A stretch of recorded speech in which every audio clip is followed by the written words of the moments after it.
How's she going? Mike here. Welcome back to Grampie's workshop with a beautiful fall day almost. Well, it's still summer, but it's like fall here at the lake. Some nice. And I'm out here by the fire pit, and it's a lot quieter out here at the fire pit now than it was on the weekend, that's for sure. This past weekend we had the whole family here except for one grandson, Kyle. He wasn't able to make it, but I had my 3 boys and their wives, and all their families were out. So that's 8 grandkids in total, but only 7 were here, and 3 great-grandkids. It was a monster of a time. There was 12 of them here altogether, and Nanny and I sure did enjoy them and appreciate them being here. I just wish we could do it more often. But they had a couple of campers set up. One down here, you can see it way over there, and another one was set up in the backyard. It was some nice, and you know, the laughter, the joy, the splashing in the lake, they were all in swimming. It was great. And I wish we could do this like more than just once a summer. But anyway, life gets in the way of a lot of good fun, right? Anyhow, while they were here on the weekend, I ran into an electrical problem with a ground fault circuit, ground fault outlet that I have around the back of the camp. So I'm going to try and fix that today. And while I was getting ready to head over there and fix that, because I'm kind of lazy, I like to take the estate car everywhere as I go. Well, I had to haul some tools too. But anyway, when I went to start the estate car, the battery was dead. Well, the battery's been causing me problems now for quite some time. So I thought, well, it's time to change the battery, get ready for winter. So I was in town the other day, bought myself a battery.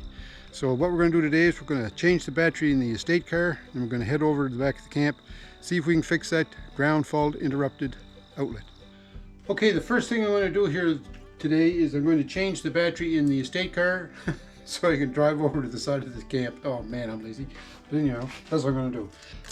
So this battery, I bought the battery, plus there was $20 added onto it because of the core charge, but once I take the old battery back, I'll get my $20 back, so that's not so bad. Plus, I know then that it's going to be disposed of properly.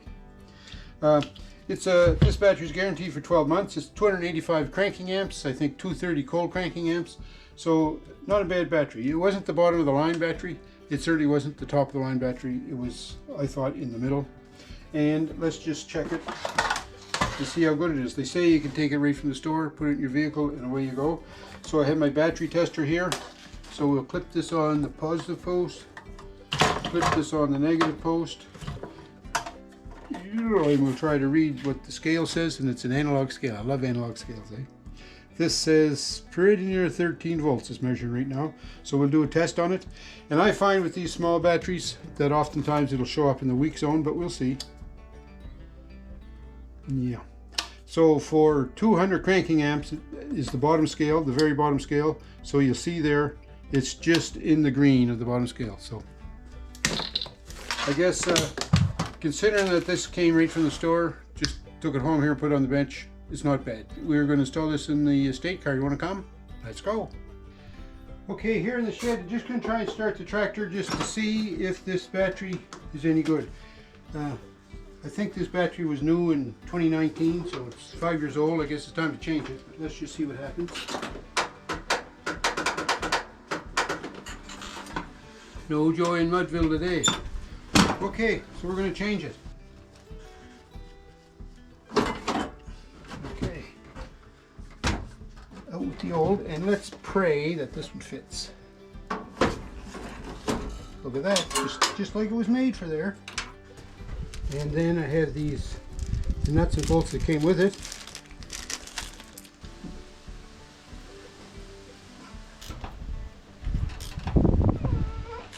And the old battery measures 12. So the old battery, I don't know that it's terrible, but there's probably a bad cell in the old battery. That's probably why it's not able to hold a charge or start the tractor. This is always a good plan, is to put some dielectric grease on here just to keep the corrosion and bunnies away from it. So for dielectric grease I have Vaseline. Okay, do you think she'll start? Let's see.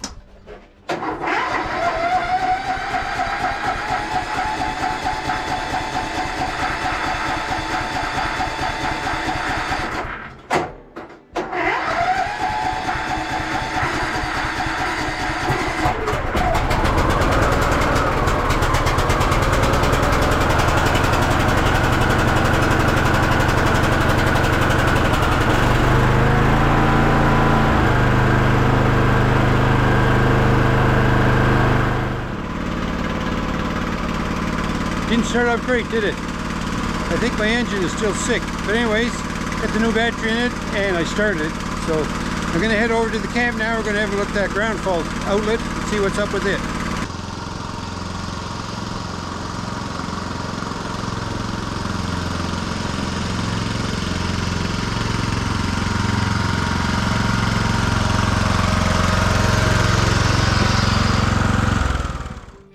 Okay, one other test I want to do on this estate car before I say it's finished is I'd like to see what the voltage is when the tractor's running, going to the battery. So right now with the tractor shut off, it measures 12.5. So I'm going to start it up and measure it and see what it says then.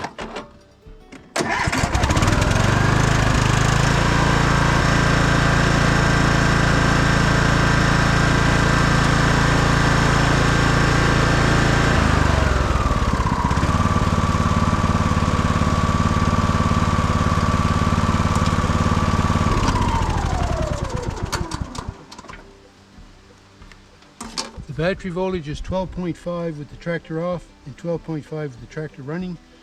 So I'm thinking I got a problem with my charging circuit. Another problem. Anyways, let's go look at that ground fault outlet now. Alright, this is the ground fault receptacle that we're talking about. The reason I think it's faulty is because it won't reset and it won't trip. When I measure for voltage, I get nothing. So let's take it out and see what's wrong with it then, eh? Now, the power's still on this, but I'm just going to take the cover off the front. I don't think I can safely get on those terminals without shorting them out. I'm going to go shut the circuit off to this, and then we'll remove it and see what we get. Alright, I think the breaker's turned off. It's hard to tell. See, when you get a fault like this where you can't get any voltage at the outlet, you don't know if the breaker's turned off or not, right? So we proceed with caution in that case.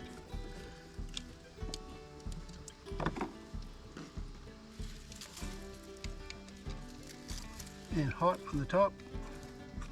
Okay, no voltage. Now what I'm going to do just to confirm that this is the right circuit, I'm going to go turn that breaker back on, come back out and test the voltage. Alright, we got the breaker back on, so now what's it saying? It still shows no voltage. So that means the problem is under the camp. Well boys, it's some nice day today. Except for the fact that we don't have power in that outlet. And that tells me that there's live wires under the camp somewhere, and that ain't good. You can't leave it like that. There's a crawl space under the camp, and it's not an easy spot to get to, but it can be gotten to because I've been under there many times. And there's crushed rock under this end of the camp, and it's awful hard to crawl on. And I'm not sure what the lighting is like under there, but we're going to have to go under and try to find out why we have no voltage on this wire. So it's a dirty job, but somebody's got to do it. I'm going to put my coveys on and I'll take the camera with me when we go under there. I'm not sure what all you can see, but we'll have a look. So we're around front of the camp, and here's my access to under the camp.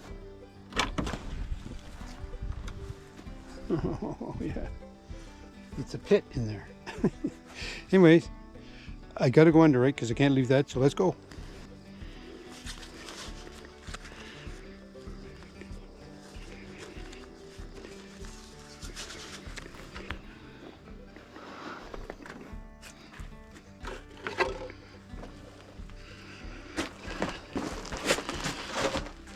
I'm not sure what all you're going to be able to see under here. Anyway, you can't get after me for not trying to take you along. Oh yeah. Parts of it are pretty good for crawling, eh? Like right here, this is all 3/4 crushed rock and it's sharp edges on it. Oh, hard on the old knees. But then as we get up here, the crawl space gets pretty low.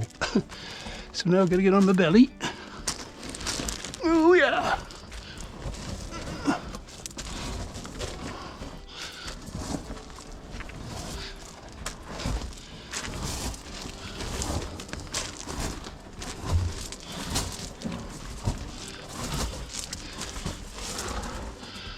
Whew, not doing too bad.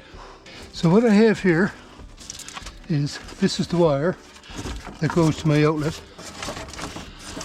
It's just an exterior extension cord, and it plugs in right here. but I see this whole circuit looks dead. But I do have my voltage tester here. Nothing. Nothing. Like I say, it's hard to see what's going on under here, even for me. So what I'm going to have to do now is find out why this outlet doesn't have power. So that means I have to trace this wire back. Oh my. No one said this was going to be fun, did they? You know, if critters chewed through my wire, I'm going to be some upset. But having said that, I'm glad that they chewed through this wire and not the one that runs my pump. Some dark under here. Hi, I hope you can see me. I have to crawl back out of here now and then go way over to the other end of the camp and check my distribution panel over there to see why I'm losing power. So we're back under the main part of the camp here, and there's a little bit more room to crawl, but I have to go way up the other end there now, and there's almost no crawl space up there too.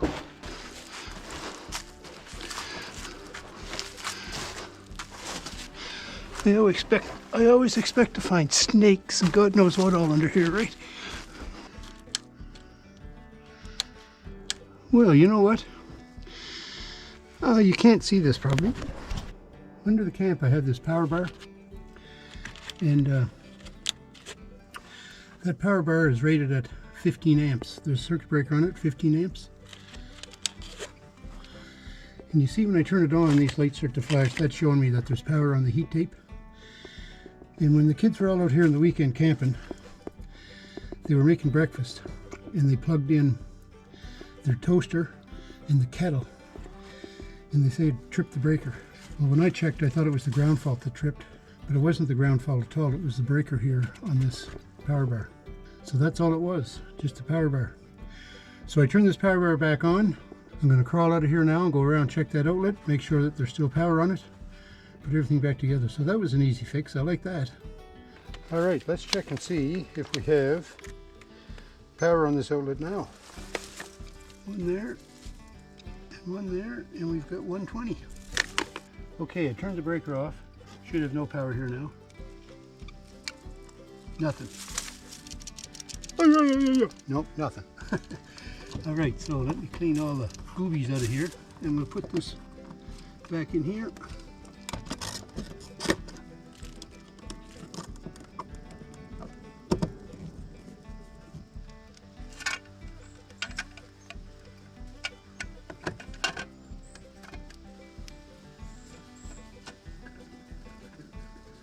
All right, we got the power back on,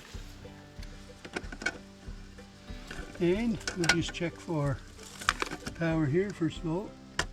Test, reset. So it should be on now. So do we have power? Yes, we do. And we test it, and now we don't. That's good. I'm glad that's done. All it was the breaker trip and the power bar under the camp. Well, you know, this is like a typical day at the camp, right? You set out to make repairs with good intentions, and turns out that your repairs maybe were all for naught. I tried to change the battery on the estate car. Well, I did change the battery on the estate car, but I found out that the estate car charge system is not working too good. So maybe the battery that was on the estate car was not a dud. So I didn't have to buy a new battery. Maybe, I don't know. We just have to check that out another time. And then the other thing was, I thought I had a bad GFCI ground fault receptacle on the back of the camp. Turns out it was just a circuit breaker tripped under the camp. So there you go. Anyways, I got a good workout, sweated a lot, probably lost 5 pounds, and that's not bad. So all in all, pretty good day at the camp. Thanks for tuning in. Hey, let me know if you've ever had days like this where you think you got big problems and it turns out you didn't have any problems at all. And don't forget, thumbs up me, everyone. Have a great week. We'll talk to you soon.